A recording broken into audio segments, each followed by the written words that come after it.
in the morning you get up, sit. Just that, you know. And just pay attention to what is, just pay attention to your being. Before you go out and touch the world, already your mind is touching the world inside your own room, in the form of thoughts and feelings and judgments and plans and projections and so on. So sit quietly, no? And just notice. See if you can discern the difference between the mind energy and beingness. Because always beingness is there first.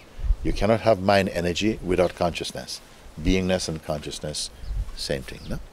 So you sit quietly. Don't try to stop the mind or to stop thinking. Notice first. And that's a very neutral attitude.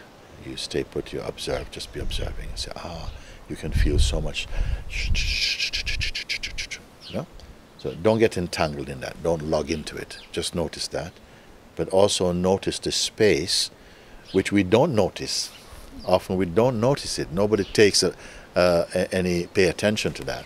And yet that space is there before any noise comes. And it's there during the noise, and it's there after the noise. Nothing has happened to it. So I say pay attention, no? Don't create anything, just simple, sober attention. Look. And then you start to see the mind is all the things, and it's almost always personal. I got to do this and this thing, and no, chat. It's always personal. So that's the mind stuff. The beingness is not personal. It's like space and silence and peace and presence. Just presence. In one word I can say just presence. Impersonal presence. Impartial presence. Sit with that and be one with just the presence. Stay with the presence, because that is the ground. The mind is like a ship without an anchor in a storm.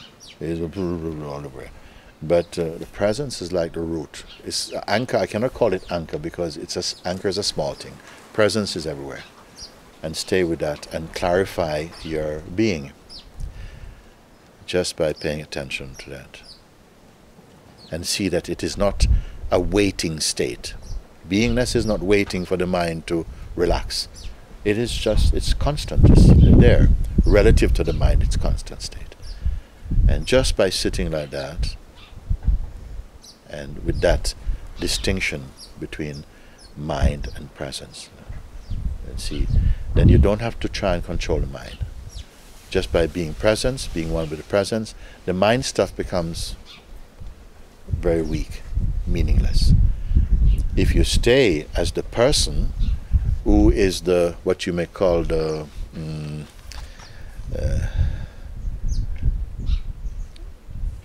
kind of daily self.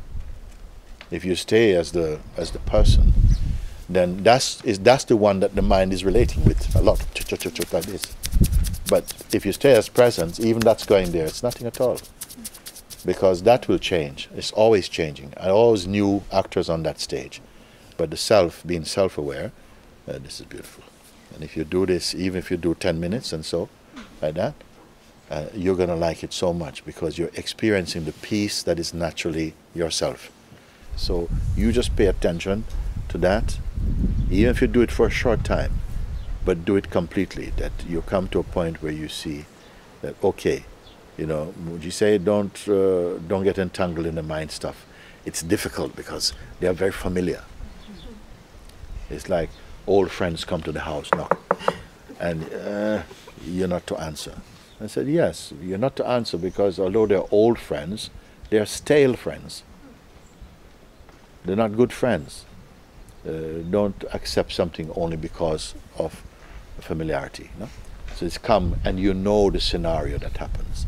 The minute you engage from the personal standpoint, it's very difficult to pull away from it. You know? But you exercise your discernment, you're looking. And this is not something you have to create, because that is a fact already. It's a fact unnoticed. Now you must notice the fact. That when you think of yourself as I, very quickly the mind is taking claim for this I. When we say I, we almost always are thinking I person am. I, person, am. Not the words, but actually what they mean. We think of ourselves as person. You open your door to leave your room as person. So obviously if you go out as person, you're going to meet a world of persons. And you're going to interrelate as person to person. You leave your room as presence. Leave the room as presence. This little you can do, and it doesn't take that much time. And gradually, as you keep at it, you see that it becomes natural. It's not that you have to practice to be yourself, but you have to practice to be yourself. You see, yourself is there, our true self is here, because even the false selves cannot appear without the true self. It is here. But because of the reflex to begin from the place of personhood, you see, it's like you're here, but you're living as though you're there, and you're meeting the world as there. So this is why I say, this is the mask of what you are, you know, and you're dealing with the world, but yourself is here, and you're living as the mask, unaware of yourself. That is the main, most important thing to recognize. It is the most important. If you are just snipering the little troubles that come here, and then pow, pow, pow, you're going to have to connect with a good bullet store, because it's going to keep coming more and more things. Or if you go out fishing with one string and a hook, you might catch a fish now and again. But what I'm sharing with you is like fishing with a huge net that covers the whole ocean, actually. And why do I say that? You have to find the one that is the cause of this world and this worldly person and identity. You have to find it. And why? How you can know him? Because he also goes by the name of I. That's one of the great paradoxes, no? Because I say, I is the first to appear. I is the first in any language, you know, the intuition, the sense I am, appears first. Only then you can see other, or this and that, because I is the subject for the experiencing, the sense I. But we must understand what the I mean. Because as I said before, God says I am. But the ego also say I am. And even the devil say I am. So is it the same? You must see the difference. The person sense I am, you see, is the root cause. I am meaning I am the body. You don't remember saying that, but instinctively we relate. If you see this body, I am this one, this is me. I am the body, then I am my conditioning. Then other conditioning can come. And that's where the person is born. The person is not born at the birth of the body. The person is born when the belief I am the body and I am my conditioning. When that is born, the person comes. But the person comes before the person consciousness is there. Is that saying too many things? No.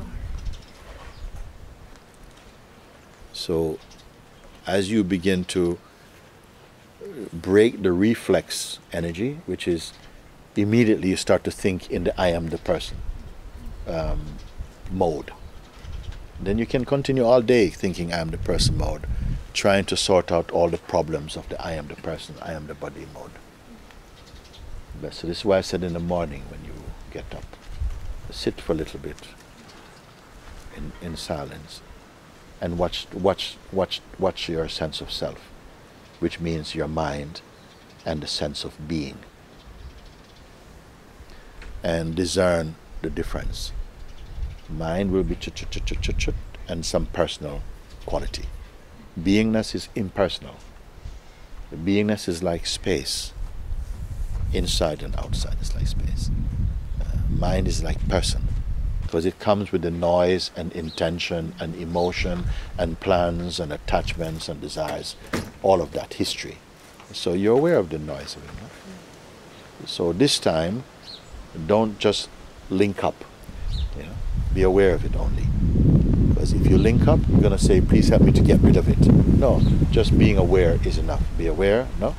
And be aware at the same time of the space of being, the place of presence. And you see the presence is stillness, the mind is movement. Remain in the stillness. You see? You don't have to become something. It's there already. And you're already watching from stillness.